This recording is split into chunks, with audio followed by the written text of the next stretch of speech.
ರಾತ್ರಿ ಕೂಡ ನಾನಮ್ಮ ಜೊತೆ ಊಟ ಮಾಡಿ ಪೃಥ್ವಿರಾಜ್ ಸಿದ್ದು ರಾಮನ್ ಮಲಗಿದ್ರೆ ಉಳಿದವ್ರು ರೂಮ್ನ ಮಲಗ್ತಾರೆ. ಮುಂದಿನ ದಿನ ಪ್ರಶಾಂತವಾಗಿ ಮಲಗುವ ವೇಳೆಗೆ ಈಗ ನಿದ್ದೆ ಬಾರದೇ ಇದ್ದು ಸ್ವಲ್ಪ ಹೊತ್ತು ಆ ಕಡೆ ಈ ಕಡೆ ತಿರುಗ್ತಾ ಪ್ರಶಾಂತವಾಗಿ ಮಲಗಿರೋ ರಾಮ್ ಸಿದ್ದು ನೋಡಿ, ಹೌದು ನನಗೆ ಮಾತ್ರ ನಿದ್ದೆ ಬರಲಿಲ್ಲ ಅಂದರೆ ಇವ್ರು ಅದನ್ನೇ ಎದ್ದು ಕೂರ್ಬೇಕು, ಅದನ್ನು ಬಿಟ್ಟು ಹೀಗೆ ಮಲಗಿದಾರಲ್ಲ ಅಂತ ಆಲೋಚಿಸ್ತಾ 2:30ವರೆಗೆ ಕಳೆದು ಯಾವಾಗಲೂ ಮಲಗ್ತಾನೆ. ಇನ್ನು ಕೊನೆಯಲ್ಲಿ ಮಾತ್ರ ಮಧ್ಯದಲ್ಲಿ ಮಲಗಿರೋ ಅಕ್ಕಿ 12 ಗಂಟೆವರೆಗೂ ಹರಟೆ ಹೊಡೆದು ಸುಸ್ತಾಗಿ ನಿದ್ದೆ ಹೋಗ್ತಿದ್ರೆ ಅಕ್ಕಂದಿರಿಬ್ಬರು ಆ ಮಾತುಗಳು ಕೇಳಿ ಸುಸ್ತಾಗ್ತಾರೆ. ಮಲಗಿರೋ ಮೂವರು ಹೆಣ್ಮಕ್ಳನ್ನ ಕಣ್ಣು ತುಂಬ ನೋಡ್ಕೊಳ್ತಾ ನಿದ್ದೆಯಿಂದ ದೂರ ಆಗ್ತಾರೆ ಆ ತಾಯಿ ತಂದೆ. 5 ಗಂಟೆಗೆ ಹೆಣ್ಮಕ್ಳೆಲ್ಲರೂ ಎದ್ದು ಗಬಗಬಾ ಕೆಲಸ ಶುರು ಮಾಡ್ತಾರೆ. ಆಲ್ಮೋಸ್ಟ್ 7 ವೇಳೆಗೆ ಕೆಲಸಗಳು ಮುಗಿಸಿ ನಾನಮ್ಮನನ್ನ ಎಬ್ಸು ಅಂತ ಅಕ್ಕಿಯನ್ನು ಕಳಿಸಿ ಪೃಥ್ವಿರಾಜನ್ನ ಎಬ್ಸೋದಕ್ಕೆ ಸೀತಾವನ್ನ ಕಳಿಸ್ತಾರೆ.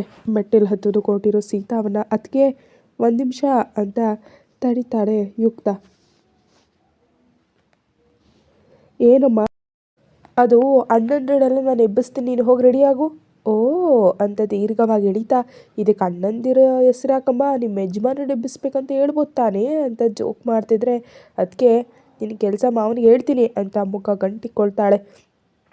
ಅಮ್ಮೋ ಅಣ್ಣನಿಗೆ ಯಾಕೆ ಬಿಡು, ನೀನೇ ಹೋಗು ಅಂತ ಒಳಗಡೆ ಹೋಗ್ಬಿಡ್ತಾಳೆ.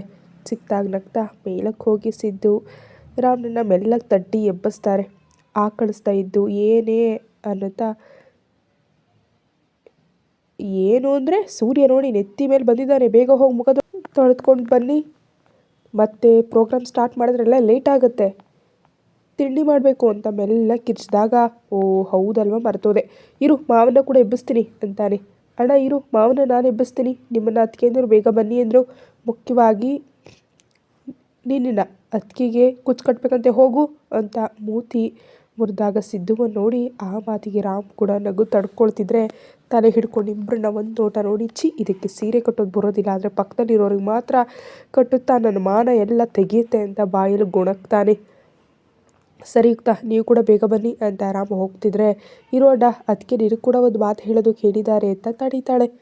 ರಾಮ್ ಜೊತೆ ಸಿದ್ದು ಕೂಡ ಏನು ಅಂದ ಹಾಗೆ ನೋಡ್ತಿದ್ರೆ, ನಿನ್ನ ನೈಲ್ ಪಾಲಿಶ್ ತೊಗೊಂಡು ಬರೋದಕ್ಕೆ ಬಾ ಅಂತ ಅಂದಿದ್ದಾಳೆ ಅಂತ ಹಲ್ಲಿಗಿನ್ಸ್ತಾಳೆ. ಇಬ್ಬರು ಒಬ್ಬರ ಮುಖ ಒಬ್ಬರು ನೋಡ್ಕೊಂಡು, ಏಯ್ ಇದು ನಮ್ಮ ಜಾತಕ ಎಲ್ಲ ಹೊರಗಾಕುತ್ತೆ ನಡಿ ಅಂತ ಯುಕ್ತ ಮೇಲೆ ಬರ್ತಿದ್ರೆ, ಓ ಅಣ್ಣಂದ್ರು ನೀವು ನನ್ನ ಮೇಲೆ ಬಂದರೆ ಹಿಂದೆ ನನ್ನ ಗಂಡ ಇದ್ದಾನೆ, ಎಪ್ಸಿ ಒಂದೇ ಒಂದು ಮಾತು ಹೇಳಿದೆ ಅಂದರೆ ನಿಮ್ಮನ್ನು ಎತ್ತಿ ಆಚೆ ಎಸ್ದು ಬಿಡ್ತಾನೆ ಅಂತ ಗರ್ವವಾಗಿ ಕಣ್ಣುಗಳನ್ನ ಎರಡೂ ತಿರುಗಿಸಿ ಹೇಳ್ತಾಳೆ.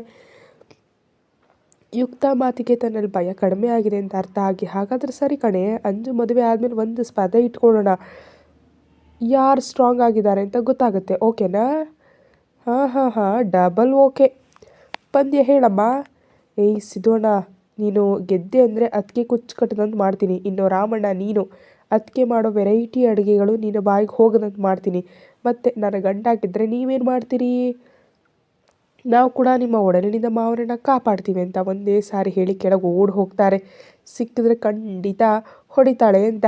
ಏಯ್ ಹೋಗಬೇಡಿ ಅಂತ ಕೆಳಗೆ ಕೂತು ಎದ್ದೊಳೋದಕ್ಕೆ ಹೋಗ್ತಿದ್ರೆ ಅವಳ ಕೈ ಹಿಡಿದು ತಡಿತಾನೆ ಇತ್ತ ಕಡೆ ನಮ್ಮ ಹುಡುಗ. ಹಿಂದೆ ತಿರುಗಿ ನೋಡ್ತಿದ್ದ ಹಾಗೆ ಕಣ್ತೆರೆದು ಅವಳನ್ನೇ ನೋಡ್ತಿದ್ರೆ ಮುಖ ತಿರುಗಿಸಿ, ಮಾವ ಟೈಮ್ ಆಗುತ್ತೆ ನಡಿ ಹೋಗೋಣ ಅಂತಾಳೆ ಸಣ್ಣ ಧ್ವನಿಯಲ್ಲಿ. ಅವಳ ಕೈ ಹಿಡಿದು ಮೇಲೆ ಹೇಳ್ಕೊಂಡು, ಏನು ಬೆಳಗಿನ ಜಾವವೇ ಅಂತ ಮುಂದೆ ಬರ್ತಿರೋ ಕೂದಲನ್ನ ಹಿಂದೆ ತಡ್ತಿರ್ತಾರೆ. ಓಹೋ ಎಲ್ಲ ಕೇಳಿಸ್ಕೊಂಡಿದ್ಯಾ ಮಾವ? ಅದೇನೋ ಸುಮ್ಮನೆ ತಮಾಷೆಗೆ. ಹೌದಾ, ಸುಮ್ಮನೆನಾ? ನಾನು ಏನೋ ನಿಜ ಅಂದ್ಕೊಂಡೆ. ಸರಿ ಬಿಡು, ಅದು ಬಿಟ್ಬಿಡು. ಏನು ನೆನ್ನೆಯಿಂದ ತಪ್ಪಿಸ್ಕೊಳ್ತಿದ್ಯಾ? ಮತ್ತೇನು ಮಾಡಲಿ, ನಿನ್ನ ಕೈಗಳು ಒಂದು ಕಡೆ ಇರ್ತಿಲ್ಲ ಯಾಕೆ? ಇರದೆ ಏನು ಮಾಡುತ್ತೆ? ಏನು ಮಾಡಿಲ್ಲ ಅಂತ ಕೇಳು, ನಿಜಕ್ಕೂ ಉಸಿರು ತಗೊಳ್ಳೋದೇ ಕಷ್ಟ ಆಯಿತು. ಓ ಹೌದಾ ಅಂತ ಟೀ ಶರ್ಟ್ ಮೇಲೆ ಎಳೆದು ಚಿಕ್ಕದಾಗಿ ನಡು ಹತ್ರ ಗಿತ್ತು ಬಿಡ್ತಾರೆ. ಅದು ಈಗ ಕೂಡ ಇದೇ ಮಾಡ್ತಿದ್ಯಾ ಅಂತ ಮೂತಿಯನ್ನು ಬಡಿಸ್ತಾಳೆ. ಮತ್ತು ನೈಟ್ ಡ್ರೆಸ್ ಯಾರು ಧರಿಸೋದು ಕೇಳಿದ್ದೀನಣ್ಣ? ನೀನು ಅಮ್ಮನವರ ಮನೆಯಲ್ಲಿ ಧರಿಸ್ಕೊಳ್ಬೋದು ಅಂತ ಹೇಳಿದೆಯಲ್ವಾ, ಆದರೂ ಇವು ಹೊಸದು ಬಾವ, ಹಾಳಾಗೋಗುತ್ತೆ ಹಾಗೆ ಬಿಟ್ಟರೆ. ಹೀಗೆ ಅವಾಗವಾಗಾದರೂ ಧರಿಸ್ಕೊಳ್ತಿದ್ರೆ ಹೇಗೆ? ಅಕ್ಕ ಕೂಡ ಹಾಕ್ಕೊಳ್ತಾಳಲ್ವಾ? ಹಾಂ, ಆದರೆ ನಾನು ಮದುವೆ ಮಾಡ್ಕೊಂಡಿದ್ದು ಅವ್ರನ್ನಲ್ವಲ್ಲ, ತಂಗೀರ ಕಡೆ, ಅದಕ್ಕೆ ನಾನು ಹೆಂಡ್ತಿಗೆ ಹೇಳ್ತಿದ್ದೀನಿ ಅಂತ ಕೆನ್ನೆ ಗೆಲ್ತಾರೆ. ಸರಿ ಬಿಡು, ಇನ್ನು ಯಾವಾಗಲೂ ಧರಿಸ್ಕೊಳ್ಳೋದಿಲ್ಲ ಅಂತ ಮತ್ತೆ ಕೆಂಪಗಾಕಂದಿರೋ ಕಣ್ಣುಗಳು ನೋಡಿ ಮೇಲಿಂದ ಎದ್ದು ಕೂತು, ನೀನು ರಾತ್ರಿ ಮಲಗಲಿಲ್ವ ಮಾವ ಅಂತಾಳೆ ಅನುಮಾನವಾಗಿ. ಪೃಥ್ವಿರಾಜ್ ಕೂಡ ಎದ್ದು ಮೈ ಮುರ್ಕೊಂಡು ಹಿಂದೆ ಜಾರಿ ಗೋಡೆಗೆ ಹಾತ್ಕೊಂಡು ಕೂತು ಹತ್ರಕ್ಕೆ ಬಾ ಅಂದ ಹಾಗೆ ಕಣ್ಣನ್ನು ಮಿಟುಕಿಸ್ತಾರೆ. ಮೊಣಕಾಲ ಮೇಲೆ ಹತ್ರಕ್ಕೆ ಹೋಗಿ ಮುಂದೆ ಕೂತು ತಲೆ ಎದೆ ಮೇಲೆ ಆನಿಸ್ತಾಳೆ. ಅವಳು ತಲೆ ಮೇಲೆ ಮುತ್ತಿಟ್ಟು ಸುತ್ತ ಕೈಗಳಾಕಿ 2ರವರೆಗೂ ನಿದ್ದೆ ಬರಲಿಲ್ಲ ಯುಕ್ತ ಅಂತಾನೆ. ಏನು ಮಾವ ಇದು, ಹೀಗಾದ್ರೆ ಹೇಗೆ? ಆದರೂ ಜಾತ್ರೆ ದಿನಗಳಲ್ಲಿ ಇಷ್ಟು ಲೇಟಾಗಿ ಬಂದರೂ ತಕ್ಷಣ ಮಲಗಿಬಿಡ್ತಿದೆಯಲ್ಲ, ಮತ್ತು ಈಗೇನಿದು ಇವಾಗೇನು ಹೊಸದಾಗಿ? ಹಾಂ, ಆಗ ಲೇಟಾಗಿ ಬಂದರೂ ಪಕ್ಕದಲ್ಲಿ ನೀನು ಇರ್ತಿದ್ದೆ, ಅದಕ್ಕೆ ನಿದ್ದೆ ಬರ್ತಿತ್ತು. ಆದರೆ ಈ ಕಣ್ಣು ಮುಂದೆ ಇದೆಯಾ ಹೊರತು ಪಕ್ಕದಲ್ಲಿ ಇಲ್ವಲ್ಲ, ಇನ್ನು ನಿದ್ದೆ ಹೇಗೆ ಬರುತ್ತೆ? ಅಬ್ಬೋ, ಈ ಮಾತು ಯಾರಾದರೂ ಕೇಳಿದ್ರೆ ಪ್ರೆಸಿಡೆಂಟ್ ಅವ್ರನ್ನ ಸೆರಗಿನಲ್ಲಿ ಕಟ್ಕೊಂಡಿದ್ದಾಳೆ ಅಂತ ನಕ್ಬಿಡ್ತಾರೆ. ಅವರಿಗೆ ಔಟ್ ಬಂದರೆ ನಿಜ ಅಂತ ಅರ್ಥ ಅಲ್ವಾ ಮಾವ? ಅವಳ ಕೂಗಿಗೆ ಸುಮ್ಮನೆ ಜಸ್ಟ್ ಜೋಕ್ ಮಾಡಿದೆ. ನೀನು ಜೋಕ್ ಮಾಡಿದ್ರು ಊರೆಲ್ಲ ನಿಜ ಅಂತ ನಂಬುತ್ತೆ. ನಿಜಕ್ಕೂ ನಿನ್ನ ಮಾತಂದರೆ ಅಷ್ಟು ನಂಬಿಕೆ ಅವ್ರಿಗೆ. ಓಹೋ, ಹೆಂಡ್ತಿಯವ್ರ ಕೋಪ ಬಂದಿದೆಯಾ? ಹೌದು, ಏನು ಮಾಡಲಿ? ಸಮಾಧಿನಿಸು. ಅಮ್ಮೋ, ನೀನು ಸಮಾಧಿನಿಸೋದು ನಾನು ಯಾವಾಗಲೂ ನೋಡಿಲ್ಲ. ಒಂದೇ ಒಂದು ಆ ಕೋಪವನ್ನು ಬಿಟ್ಟು. ಅಬ್ಬಾ, ಸುಮ್ಮನೆ ಭಯ ಪಡಬೇಡ. ಭಯ ಬಿಟ್ಟು ಇನ್ನೇನು ಕೊಟ್ಟಿದ್ಯಾ ನೀನು? ಅವಳ ಮಾತಿನಲ್ಲಿ ವ್ಯಂಗ್ಯ ಸುಲಭವಾಗಿ ಗೊತ್ತಾಗ್ತಿದ್ರೆ, ಕೋಪ ಕೊಟ್ಟಿದ್ದಾನೆ, ಈಗ ಪ್ರೀತಿ ಇಡೋದು ನಾನೇ. ಆದರೆ ನೀನು ಅದಕ್ಕೆ ಹೆಚ್ಚು ಅಡಿಕ್ಟ್ ಆಗಿ ಇದಕ್ಕೆ ಕನೆಕ್ಟ್ ಆಗೋದಕ್ಕಾಗ್ತಿಲ್ಲ. ಸರಿ ಬಿಡು, ನಮ್ಮ ಮನೆಗೆ ಹೋದ್ಮೇಲೆ ಇದರ ಮೇಲೆ ಡಿಸ್ಕಷನ್ ಮಾಡ್ಕೊಳ್ಳೋಣ ಇಬ್ಬರು. ಹೋಗಿ ನಿನ್ನ ಮಾತಿಂದ ಎಲ್ಲರನ್ನೂ ಮಾಯ ಮಾಡ್ತೀಯಾ? ಮುದ್ದಾಗಿ ಬದ್ದ ಅವಳ ಕುರುಳಿಗೆ ತಲೆ ಸ್ವಲ್ಪ ಕಡೆ ತಿರುಗಿಸಿ ಕೆನ್ನೆ ಮೇಲೆ ಮುತ್ತಿಟ್ಟು 2 ನಿಮಿಷ ಗಟ್ಟಿಯಾಗಿ ಅಪ್ಕೊಂಡು ಬಿಡ್ತಾನೆ. ಯುಕ್ತ ತಲೆ ತಗ್ಸಿ, ಇನ್ನು ಹೋಗೋಣ ನಡಿ ಮಾವ ಅಂತ ಎದ್ದು ನಿಲ್ತಾಳೆ. ಚಿಕ್ಕದಾಗಿ ನಂಗೆ ದಿಮ್ಮಿನ ಪಕ್ಕದಲ್ಲಿರೋ ಫೋನ್ ಹಿಡಿದು ಎದ್ದು ಕೆಳಗಿಳಿದ್ರೆ ಯುಕ್ತ ಬಟ್ಟೆಗಳನ್ನೆಲ್ಲ ಮಡಚಿ ಒಂದು ಪಕ್ಕದಲ್ಲಿಟ್ಟು ಹಿಂದೆ ಬರ್ತಾಳೆ. ಬಂದವರು ಬಂದು ಹಾಕಿ ತಿಂತಿದ್ರೆ ಇತ್ತ ಕಡೆ ಅಂಚು ಸ್ನಾನ ಮಾಡಿ ಬರ್ತಿದ್ದ ಹಾಗೆ ಸಿಂಪಲ್ ಆಗಿರೋ ಲಂಗಾದವಣಿ ಕಟ್ಕೊಂಡು ರೆಡಿ ಆಗ್ತಾ ಇರ್ತಾಳೆ. ಸುಧಾ ಆಕೆಯನ್ನು ಕರ್ಕೊಂಡು ಸುತ್ತಮುತ್ತಲಿನ 10 ಮನೆಗಳಿಗೆ ಹೋಗಿ ಮದುಮಗಳನ್ನು ಸ್ನಾನ ಕೂರಿಸ್ತಿದ್ದೀವಿ ಬನ್ನಿ ಅಂತ ಹೇಳಿ ಹೊರಗೆ ವರಾಂಡದಲ್ಲೆಲ್ಲವನ್ನ ಸಿದ್ಧ ಮಾಡಿ ಟೈಮ್ ಆಗುತ್ತೆ ಅಂತ ಅಂಚುವರ್ ಕೂರಿಸಿ ಸಹ ಮದುಮಗಳಾಗಿ ಪಾರಿಜಾತಳನ ಮಗಳನ್ನು ಕರೆದು ಕೂರಿಸಿ ಮೊದಲಾಗಿ ಮದುಮಗಳನ್ನು ಮಾಡಬೇಕಂತೆ ಸುಧಾಕೃಷ್ಣ ಮುಂದೆ ಬಂದು ಅಂಜುವಿಗೆ ಮಗಳಿಗೆ ಬೊಟ್ಟಿಟ್ಟು ಸೀರೆ ತಾಂಬೂಲ ಅಂಜು ಮಡಲಲ್ಲಿಟ್ಟು ಅಕ್ಷತೆಯನ್ನು ಹಾಕ್ತಾರೆ. ಈ ನಡುವೆ ಸೀತಾ ಜಾನು ಬಂದು ಮುತ್ತೈದರ ಕಾಲಗಳಿಗೆ ಅರಿಶಿನ ಹಚ್ತಿದ್ರೆ ಯುಕ್ತ ಬೊಟ್ಟಿಡ್ತಾಳೆ. ಸುಮಿತಾ ತಾಂಬೂಲವನ್ನು ರೆಡಿ ಮಾಡ್ತಿರ್ತಾರೆ. ರಾಮ್ ಫೋಟೋಸ್ ತೆಗಿತಿರ್ತಾರೆ. ಉಳಿದವರು ನಾನಮ್ಮನ ಪಕ್ಕದಲ್ಲಿ ಕೂತು ಆ ಸಂಭ್ರಮನ ನೋಡ್ತಿರ್ತಾರೆ. ಸುಧಾ ಅವ್ರು ಹಾಕಿದ್ಮೇಲೆ ಸುಮಿತಾ ಸೀತಾ ಜಾನು ಅವ್ರು ಕೂಡ ಹಾಕಿ ಆಶೀರ್ವಾದ ಮಾಡಿ ತಾಂಬೂಲ ತಗೊಂಡು ಹೊರಟೋಗ್ತಾರೆ. ಪಾರಿ ಜೊತೆ ಮಾತಾಡಿ ಅವಳಿಗೆ ಬಟ್ಟೆ ತಂದು ಅಂಜುವಿಗೆ ಪಾರಿಗೆ ಅದನ್ನು ಹಚ್ಚಿ ಸ್ನಾನ ಮಾಡಿಸಿ ಒಳಗಡೆ ಕರ್ಕೊಂಡು ಹೋಗಿ ಮಾಮೂಲಿ ಬಟ್ಟೆ ಹಾಕಿ ಧೂಪ ಹಾಕ್ತಾರೆ ಒಣಗಿಸ್ತಿದ್ರೆ ಸೀತಾ ಜಾನ್ವಿಗೆ ಅವ್ರನ್ನ ರೆಡಿ ಮಾಡೋದಕ್ಕೆ ಇವರು ಅಡುಗೆ ಮಾಡೋದಕ್ಕೆ ಹೋಗ್ತಾರೆ. ಸುಧಾ ತೆಗೆದುಕೊಂಡ ಪಿಂಕ್ ಆ್ಯಂಡ್ ಬ್ಲೂ ಪಟ್ಟು ಸೀರೆಯನ್ನು ತೆಗೆದು ಅಂಜುವಿಗೆ ನೀಟಾಗಿ ಉಡಿಸಿ ಮುಖಕ್ಕೆ ಪೌಡರ್ ಬೆಳೆದು ಕಲ್ಯಾಣ ತಿಲಕ ಇಟ್ಟು ಕೆನ್ನೆಗೆ ದೃಷ್ಟಿ ಬೊಟ್ಟಿಟ್ಟು ಸಿಂಪಲ್ಲಾಗಿ ಹಾರ, ಕೈ ತುಂಬ ಮಣ್ಣಿನ ಬಳೆಗಳು, ಕಾಲುಗಳಿಗೆ ಗೆಜ್ಜೆ, 4 ಮೊಳ ಮಲ್ಲಿಗೆ ಹೂವೆಲ್ಲ ಇಟ್ಟು ಚೆನ್ನಾಗಿ ರೆಡಿ ಮಾಡ್ತಾರೆ. ಲೇ ಪಾರಿ, ನಿನ್ನ ನಾನು ರೆಡಿ ಮಾಡ್ತೀನಿರು ಅಂತ ಪಾರಿ ಕೊಟ್ಟು ಲಂಗ ಬ್ಲೌಸನ್ನು ಹಾಕಿ ಬೇಕಂತಲೇ ಕೂದಲೆಲ್ಲ ಸಿಕ್ಕು ಹಾಗೆ ಎಳೆದು ಆ ಹುಡುಗಿಯರು ಅಳಿಸ್ತಿದ್ರೆ ಹಿಂದೆ ಇರೋ ಸಾವಿತ್ರಮ್ಮ ಅಕ್ಕಿ ನೆತ್ತಿ ಮೇಲೆ ಟಪಟಪ ಅಂತ 4 ಹಾಕಿ ಅಳ್ತಿರೋ ಪಾರಿನ ಹತ್ತಿರಕ್ಕೆ ತೆಗೆದುಕೊಂಡು ಉರಿಯೋ ನೋಟದಿಂದ ನೋಡ್ತಾಳೆ. ಸಣ್ಣಗೆ ರಾಗ ತೆಗಿತಾಳೆ. ಏನು ಮಾಡಿದೆ ನಾನಮ್ಮ, ಯಾಕೆ ಹೊಡೆದಿನ ಅಂತ ಮೂಗು ಸೀಳ್ತಾ. ಹೊಡ್ಸೋದು ಬೇಡ, ನಿನಗೆ ಹಾಕಬೇಕು ಚೆನ್ನಾಗಿ, ಇಲ್ಲಿ ತನಕ ಏನೇ ಮಾಡಿದೆ. ಮತ್ತು ಇವಳು ಯಾಕೆ ಕೊಡ್ದೆ? ನಾನು ಯಾವಾಗ ಹೊಡೆದೆ? ಅದೇ ಇದ್ರ ಜುಟ್ಟು ಹಿಡಿದು ಅಳಿಸ್ತಿದೆಯಲ್ಲೇ. ಹೌದು, ಅದು ನೆನ್ನೆ ಆಟದಲ್ಲಿ ನನ್ನನ್ನು ಸೋಲಿಸಿದೆ, ಅದಕ್ಕೆ. ನಾಚಿಕೆಯಲ್ಲಿ 7 ವರ್ಷದ ಹುಡುಗಿ ಜೊತೆ ಆಟ ಆಡಿ ಸೋತು ಹೋದೆ ಅಂತ ಹೇಳೋದಕ್ಕೆ ನಾಚಿಕೆ ಆಗಲ್ವೇರಿ ನಿನಗೆ? ಅದು ಇದೆ ಅಲ್ವಾ, ಈಗಿದ್ರೆ ಅಳಿಸಿ ನನ್ನ ದ್ವೇಷ ತೀರಿಸ್ಕೊಳ್ತೀನಿ ಅಂತ ಕೋಪವಾಗಿ ಪಾರಿಯನ್ನು ನೋಡ್ತಾಳೆ. ಅಕ್ಕಿ ನೋಡಿ ಭಯದಿಂದ ಇನ್ನೂ ಗಟ್ಟಿಯಾಗಿ ಹತ್ತಿ ಬಿಡ್ತಾಳೆ ಪಾರಿ. ಪಾಪು ಉಳೋದಕ್ಕೆ ಅಡುಗೆ ಮನೆಯಲ್ಲಿರೋ ಸುಧಾ ಗಬಗಬಾ ಹೊರಗೆ ಬಂದು ಏನಾಯ್ತು ಪಾರಿ ಅಂತ ಎತ್ಕೊಂಡು ಕಣ್ಣನ್ನು ಒರೆಸ್ತಾ ಇದ್ರೆ ಅತ್ತೆ ಅಕ್ಕನನ್ನು ಹೊಡಿತಾಳೆ. ನಾನು ನಮ್ಮ ಮನೆಗೆ ಹೋಗ್ತೀನಿ ಅಂತ ಕ್ಯೂಟಾಗಿ ಹೇಳ್ತಾಳೆ. ಅಕ್ಕಿ ಅಂತ ಕೋಪವಾಗಿ ನೋಡ್ತಾಳೆ. ಮುಖ ತಿರುಗಿಸ್ಕೊಳ್ತಾಳೆ ಅಕ್ಕಿ. ಏನಿದು ಕತ್ತೆ ಥರ ಇಷ್ಟು ಚಿಕ್ಕ ಮಗುವನ್ನು ಅಳಿಸ್ತೀಯಾ? ಬುದ್ಧಿ ಇಲ್ಲ? ಹೋಗಬ್ಬ, ನಾನೊಬ್ಬನು ನಾಚಿಕೆ ಅಂತ ಅಂತಾರೆ. ನೀನೇನೋ ಬುದ್ಧಿ ಇಲ್ವಾ ಅಂತಿ. ನಿಜಕ್ಕೂ ನನ್ನ ಹತ್ರ ಎಲ್ಲಿವೆ, ನನಗೆ ಅರ್ಥ ಆಗದೆ ಕೇಳ್ತಿದ್ದೀರಿ ಎಲ್ಲ ಅಂದಾಗ, ಅದು ಅರ್ಥ ಆಯ್ತು ಬಿಡಿ ಅಂತ, ಅಮ್ಮ ಪಾರಿ ಬಂಗಾರ ನಿಂಗೋಸ್ಕರ ಬಿಸಿ ಬಿಸಿಯಾಗಿ ಕುರ್ಮ ರೆಡಿ ಆಗಿದೆ ತಿಂತೀಯಾ ಅಂತ ತಾಯಿಯಿಂದ ಲಾಲನೆಯಿಂದ ಎತ್ಕೊಳ್ತಿರಲಾಗಿ ತಿಂತೀನಿ ಅಂತ ಅಂತಿದ್ರೆ, ಕೆಳಗೆ ಜಾರ್ತಿರೋ ಮಗುವನ್ನು ಮೇಲೆ ಎಸೆತ್ಕೊಳ್ತಾ, ಏನೇ ನಿನಗೆ ವಯಸ್ಸು ಮಾತ್ರ 7 ವರ್ಷ, ಆದರೆ ತೂಕದಲ್ಲಿ ಮಾತ್ರ ನನಗಿಂತ ಹೆಚ್ಚಾಗಿರೋ ಆಗಿದೆಯಾ ಅಂತ ಎತ್ಕೊಳ್ಳೋದು ಕಷ್ಟಪಡ್ತಾಳೆ. ಅಕ್ಕಿಯ ನೋಡಿ ನಗು ಬರ್ತಿದ್ರೆ, ಈಗ ನಗಿದ್ರೆ ಮತ್ತೆ ಪಾರಿ ಅಳಿಸ್ತಾಳೆ ಅಂತ, ಹೋಗಿ ಪೌಡರ್ ಹಚ್ಚಿ ಬೊಟ್ಟಿಟ್ಟು ನೀನು ಕೊಟ್ಕೊಂಡ ಬ್ಯಾಡ್ಸ್ ತೆಗೆದುಕೊಂಡು ಹೋಗಿ ಅತ್ತಿಗೆ ಕೊಟ್ಟರೆ ಪಾರಿ ಜಡೆ ಹಾಕ್ತಾಳೆ ಅಂತ ಗದರ್ತಾಳೆ. ಅವು ನನ್ನ ಬ್ಯಾಡ್ಸ್, ನಾನು ಕೊಡಲ್ಲ ಯಾರಿಗೂ. ಅತ್ತೆ ನಾನು ಹೊರಟೋಗ್ತೀನಿ. ಅಕ್ಕಿ, ಅದು ಹೊರಟೋದ್ರೆ ಸಹ ಮದುಮಗಳು ಮತ್ತೊಬ್ರು ಇಲ್ವಲ್ಲ, ಕನಿಷ್ಠ ಬಬ್ಲಿ ಬರೋ ತನಕ ಅದನ್ನು ಏನು ಮಾಡಬೇಡ ಅಂತ ಸಮಾಧಾನವನ್ನು ಮಾಡ್ತಾಳೆ. ಏನಬ್ಬಾ ನಿನಗೆ ಇದೇ ಕಾಣಿಸ್ತಿದ್ಯಾ? ಈ ಬೀದಿಯಲ್ಲಿ ಬೇರೆ ಯಾರಾದರೂ ಚಿಕ್ಕ ಹುಡುಗಿ ಇದ್ದಾರಾ? ನಿಜವೇ, ಎಲ್ಲರೂ ಗಂಡ್ಮಕ್ಳೇ, ಹೆಣ್ಮಕ್ಳು ಪಾರಿ ಒಂದೇ ಇದೆ.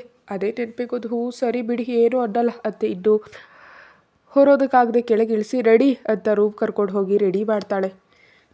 ಅದೆಲ್ಲ ನೋಡಿದ ಸಾವಿತ್ರಮ್ಮ, ಸುಧಾ ನಾನು ಒಂದು ಮಾತು ಹೇಳ ಅಂತಾಳೆ. ರಕ್ತ ಏನತ್ತೆ ಅಂತ ಪಕ್ಕದಲ್ಲಿ ಕೂರ್ತಾಳೆ.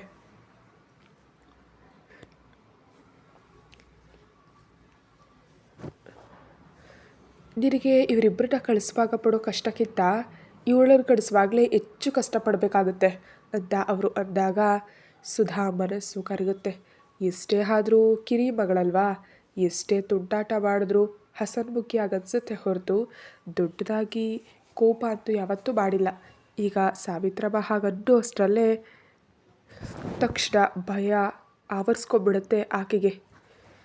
ಸುಧಾ ಬೇಸರ ಪಡ್ತಾಳೆ ಅಂತ ಅರ್ಥ ಆಗಿ, ನೋಡಮ್ಮ ಸುಧಾ, ಪ್ರತಿ ಹೆಣ್ಣುಮಗಳು ತಂದೆ ತಾಯಿಗಳು ಯಾವುದೋ ಒಂದು ಟೈಮ್ನಲ್ಲಿ ಈ ಪರಿಸ್ಥಿತಿಯನ್ನು ಎದುರಿಸಲೇಬೇಕು. ಇದು ಎಲ್ರಿಗೂ ಇರೋದೇ ಅಮ್ಮ. ಅಲ್ಲಿವರೆಗೂ ಅವ್ರ ಮಕ್ಕಳು ಸುಂದರವಾಗಿರೋದು, ಚೆನ್ನಾಗಿರುವಂತೆ ನಾವು ನೋಡ್ಕೊಳ್ಬೇಕು. ಏನೋ ನಿಮ್ಮ ಅದೃಷ್ಟ ಚೆನ್ನಾಗಿದ್ದರೆ ಅಕ್ಕಿಗೆ ಬರುವವನು ಮನೆ ಅಳಿಯರಾಗೋದಕ್ಕೆ ಏನಾದರೂ ಒಪ್ಕೊಂಡ್ರೆ ನಿಮಗೆ ಸ್ವಲ್ಪ ನಿರಾಳವಾಗಿರುತ್ತೆ. ಸರಿ ಬಿಡಿ, ಈಗ ಇವೆಲ್ಲ ಯಾಕೆ ಬಿಡಿ, ಆದರೆ ಹೋಗಿ ಕೆಲಸ ನೋಡ್ಕೊಳ್ಳಿ ಅಂತ ಕಣ್ಣು ಒರೆಸ್ಕೊಳ್ತಾಳೆ. ಸುಧಾ ಕೂಡ ಕಣ್ಣು ಒರೆಸ್ಕೊಂಡು ಹೇಳ್ತಿದ್ದ ಹಾಗೆ ಅಮ್ಮ ಅಂತ ಹೊರಗೆ ಬರ್ತಾಳೆ ಅಂಜು. ಮದುಮಗಳ ಕಳೆಯಿಂದ ತುಂಬಿ ಚೆನ್ನಾಗಿ ಕಾಣ್ತಿರೋ ಮಗಳನ್ನು ನೋಡಿ ಕೈಗಳಿಂದ ದೃಷ್ಟಿಯನ್ನು ತೆಗೆದು ಬೆರಳನ್ನು ಅವರು ಮುರಿತಿದ್ರೆ, ಏನ್ರೀ ಅಂತ ಗಂಡನನ್ನು ಕರೀತಾಳೆ. ಆವಾಗ ತಾನೇ ಸ್ವಲ್ಪ ರೆಸ್ಟ್ ತೆಗೆದುಕೊಳ್ತಿರೋಂಥ ಕೃಷ್ಣ ಅವರು ತಾನು ಹೆಂಡತಿ ಕರೆದ ತಕ್ಷಣ ಹಾಲಿಗೆ ಬಂದು ಎದುರುಗಡೆ ಇರೋ ಅಂಜುವನ್ನು ನೋಡ್ತಾ ಅವಳ ಹತ್ತಿರಕ್ಕೆ ಬರ್ತಾರೆ. ಅಷ್ಟರಲ್ಲಿ ಸೀತಾ ಹೋಗಿ ಅಕ್ಷತೆಯನ್ನು ತರಲಾಗಿ ಇಬ್ಬರು ಅವುಗಳನ್ನ ತೆಗೆದುಕೊಂಡು ಕಾಲುಗಳ ಮೇಲೆ ಬಿದ್ದಂಥ ಅಂಜು ತಲೆ ಮೇಲೆ ಹಾಕಿ ಮೇಲೆ ಎಳ್ಕೊಂಡು ಪ್ರೀತಿಯಿಂದ ಅಪ್ಕೊಂಡು ಬಿಡ್ತಾರೆ ಇಬ್ಬರು ಕೂಡ. ಅಂಜುಬಿಗೆ ತುಂಬ ಅಳು ಬರ್ತಿದ್ರು, ತುಂಬಾ ಕಷ್ಟಪಟ್ಟು ತಡ್ಕೊತಿರ್ತಾಳೆ. ಹಿಂದೆ ಜಾರಿ ಚಿಕ್ಕದಾಗಿ ನಗ್ತಾಳೆ. ಆದರೆ ಆ ನಗುವಿನಲ್ಲಿ ಎಷ್ಟು ನೋವಿದೆ ಅಂತ ಅವ್ರಿಗೆ ಅರ್ಥ ಆಗ್ತಿದ್ರು. ಅವರು ಕೂಡ ಭಾವೋದ್ವೇಗಕ್ಕೊಳಗಾಗ್ತಾರೆ. ಇನ್ನು ಅಂಜುವನ್ನು ಕಂಟ್ರೋಲ್ ಮಾಡೋದಕ್ಕೆ ಆಗದು ಅಂತ ತಲೆ ಮೇಲೆ ನೇವರಿಸಿ ಕೃಷ್ಣ ಅವರು ಒಳಗಡೆ ಹೋಗ್ಬಿಡ್ತಾರೆ. ಅಂಜು ಹೋಗಿ ದೇವರಿಗೆ ಕೈ ಮುಗಿದು, ನೀವು ಅತ್ತೆ ಅವರಿಗೆ ಫೋನ್ ಮಾಡಿ ಕೇಳು, ನಿಖಿಲನ್ನು ರೆಡಿ ಮಾಡಿದಾರೋ ಇಲ್ವೋ ಅಂತ ಹೇಳ್ತಾಳೆ ತಾಯಿ.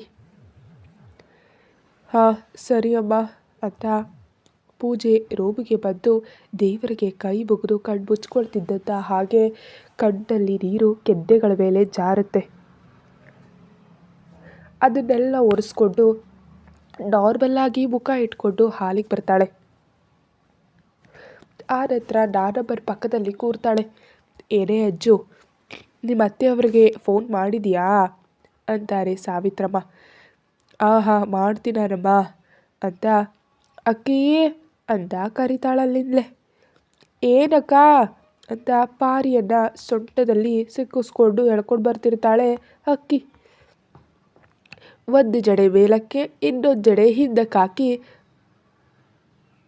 ಪಕ್ಕಕ್ಕಿಟ್ಟಿದ್ದ ತಿಲಕ ಮೂಗು ಮೇಲೆ ಕಾಡಿಗೆ ದಿಗಿರೋ ಪಾರಿಯ ನೋಡಿ ಗಟ್ಟಿಯಾಗಿ ನಕ್ಬಿಡ್ತಾಳೆ ಅಜ್ಜು. ಪಾಪ ಅವಳ ಪರಿಸ್ಥಿತಿಯನ್ನು ನೋಡಿ ಆದರೆ ನಾನಮ್ಮ ಮಾತ್ರ ಸಿಕ್ಕಾಪಟ್ಟೆ ಕೋಪದಿಂದ ಉರಿಯೋ ನೋಟದಿಂದ ಅವಳನ್ನ ನೋಡ್ತಾ ಇದ್ದರೆ, ನೀನು ಬಾ ಕಡೆ ಅಂತ ಪಾರಿಯನ್ನು ಎತ್ತಿ ಸೋಫಾದಲ್ಲಿ ಕೂರಿಸಿ ನಾನಮ್ಮ ಅಂತ ಪ್ರೀತಿಯಿಂದ ಕರೀತಾಳೆ.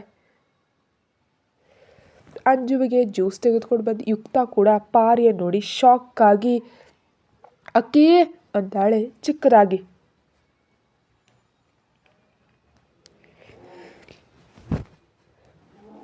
ಏನಕ್ಕ ಅಂತಾಳೆ. ಏನೇ ಇದು ಅಂತಾಳೆ ಪಾರಿಯನ್ನ ತೋರಿಸ್ತಾ. ಯಾಕೆ ಚೆನ್ನಾಗಿಲ್ವಾ ಅಂತ ಅಂತಾಳೆ ಅಕ್ಕಿ. ಅಕ್ಕಿ ಅಂತ ಮತ್ತೆ ಗುರಾಯಿಸಿ ನೋಡ್ತಾ ಜ್ಯೂಸ್ ತಂದು ಅಂಜುವಿಗೆ ಕೊಡ್ತಾಳೆ. ಅಂಜು ಮಾತ್ರ ನಗ್ತಾನೇ ಇರ್ತಾಳೆ. ಒಂದು ಕಡೆ ಯುಕ್ತ ತಂದಂಥ ಜ್ಯೂಸನ್ನು ಕುಡಿತಾ ಅವಳ ಸ್ಥಿತಿ ನೋಡಿ ನಗ್ತಾನೇ ಇರ್ತಾಳೆ ನಿಲ್ಲಿಸ್ತೆ. ಆಗಲೇ ಬಂದಂತಹ ಸುವಿಧಾ, ಅಕ್ಕಿ, ಇದನ್ನೇನಾದರೂ ಪಾರಿಜಾತ ನೋಡಿದ್ರೆ ಇನ್ನೇನಾದರೂ ಇದೆಯಾ ಅಂತ 2 ತಲೆ ಮೇಲೆ ತಟ್ಟಿ ಸೀತಾ ಸೀತಾ ಅಂತ ಕರೀತಾ ಪಾರಿ ಮೂಗ್ ಮೇಲೆ ಕಾಡಿಗೆಯನ್ನು ಅಳಿಸ್ಬಿಡ್ತಾಳೆ. ಅಕ್ಕಿ ನೆತ್ತಿ ಮೇಲೆ ಉಚ್ಕೊಳ್ತಾ, ಎಲ್ಲ ಈ ಪಾರಿ ಇದ್ದಾರೆ, ಎದ್ದಾಗಿದ್ದ ಪೆಟ್ಟು ತಿಂತಾರೇ ಇದ್ದೀರಿ ಅಂತ ಅಳ್ತಾ ಹೋಗಿ ಒಂದು ಮೂಲೆಯಲ್ಲಿ ಕೂತ್ಕೊಂಡ್ಬಿಡ್ತಾಳೆ. ಸೀತಾ ಬಂದು ಪಾರಿಯನ್ನು ನೋಡಿ ನಕ್ಕು ರೂಮ್ ಕರ್ಕೊಂಡು ಹೋಗಿ ನೀಟಾಗಿ ರೆಡಿ ಮಾಡಿ ಕರ್ಕೊಂಡು ಬಂದುಬಿಡ್ತಾಳೆ ಅವಳ ಈಚೆಗೆ. ಡೆಕೋರೇಷನ್ ಐಟಮ್ಸ್ ಜೊತೆ ಒಳಗಡೆ ಬಂದಂತಹ ಪೃಥ್ವಿರಾಜ್ ಅವುಗಳನ್ನ ಪಕ್ಕದಲ್ಲಿ ಇಡುತ್ತಾ ಅಕ್ಕಿಯನ್ನು ನೋಡ್ತಾನೆ. ಅವಳು ಅಳ್ತಾ ಇರ್ತಾಳೆ. ಯುಕ್ತ ಮಾತ್ರ ಗಬಗಬಾ ಅಂತ ಹೋಗಿ ನೀರನ್ನು ತಂದುಕೊಡ್ತಿದ್ದ ಹಾಗೆ ಯುಕ್ತಾಳನ್ನು ಒಂದು ಸಾರಿ ನೋಡಿ ಗ್ಲಾಸನ್ನು ಈಸ್ಕೊಂಡು, ಅಕ್ಕಿ, ನಿನಗಾಗಿ ನಾನು ಐಸ್ ಕ್ರೀಮ್ ತಂದಿದ್ದೀನಿ, ತಿಂತೀಯಾ ಅಂತ ಕೇಳ್ತಾ ಇದ್ದರೆ ಟಕ್ ಅಂತ ಅಳು ನಿಲ್ಲಿಸಿ, ನಿಜವಾ ಮಾವ ಅಂತಾಳೆ ಆನಂದವಾಗಿ. ಹೇ ಮಾವ, ಇಲ್ಲಿ ಎಲ್ರಿಗಿಂತ ನೀನೇ ಒಳ್ಳೆಯವರು ಅಂತ ಜಿಗಿದ್ಕೊಂಡು ಬಂದು ಕವರ್ನಲ್ಲಿರೋ ಫ್ಯಾಮಿಲಿ ಪ್ಯಾಕ್ ಐಸ್ ಕ್ರೀಮ್ ಬಾಕ್ಸನ್ನು ತೆಗೆದು ಎಲ್ಲ ನನಗೆ ಮಾತ್ರವೇ ಮಾವ ಅಂತಾಳೆ ಹೊಳಿತಾ ಇರೋ ಕಣ್ಗಳಿದ್ದ. ಅಷ್ಟೊತ್ತಿಗಾಗಲೇ ಸುಟ್ಟು ಹೋದ ಯುಕ್ತ ಮುಖವನ್ನು ಓರಿಯಾಗಿ ನೋಡ್ತಾ, ನಿಂಗೋಸ್ಕರವೇ ತಂದಿದ್ದೀರಿ, ಆದರೆ ಪಾಪ ಪಾರಿ ಕೂಡ ಇದೆ ಅಲ್ವಾ, ಇಬ್ಬರು ಶೇರ್ ಮಾಡ್ಕೊಡ್ತೀನಿ ಅಂತ ಅಂತಾರೆ. ಪಾರಿ ಪಾಪು ಆ ಪೆಟ್ಟಿ ಕೆಳಗೆ ಜಿಗಿದು, ಅಕ್ಕಿಕ ತಿನ್ನೋಡ್ಬಾ ಅಂತ ಕೈ ಹಿಡಿದು ಎಳೆದು ಬಿಡ್ತಾಳೆ. ರೆಡಿ ರೆಡಿ ರೆಡಿ ಅಂತ ಬೇಕತ್ಲೆ ಕೆಡ್ಡೆ ಗಟ್ಟಿಯಾಗಿ ಗಿಲ್ಬಿಟ್ಟು ಕಿಚನ್ಗೆ ಕರ್ಕೊಂಡು ಹೋಗ್ತಾಳೆ. ಪಾಪ ಅದು ಐಸ್ ಕ್ರೀಮ್ಗೋಸ್ಕರ ಅಳದೆ ಕೆಡ್ಡೆ ಮೇಲೆ ಉಚ್ಕೊಳ್ತಾ ಹಿಂದೇನೆ ಹೋಗ್ತಾಳೆ ಪಾರಿ. ಪಾಪ ಎಲ್ಲಿ ಐಸ್ ಕ್ರೀಮ್ ಕೊಡದೆ ಹೋಯ್ತಾಳೋ ಅಂತ ಕತೆ ಮುಂದುವರಿಯುತ್ತೆ.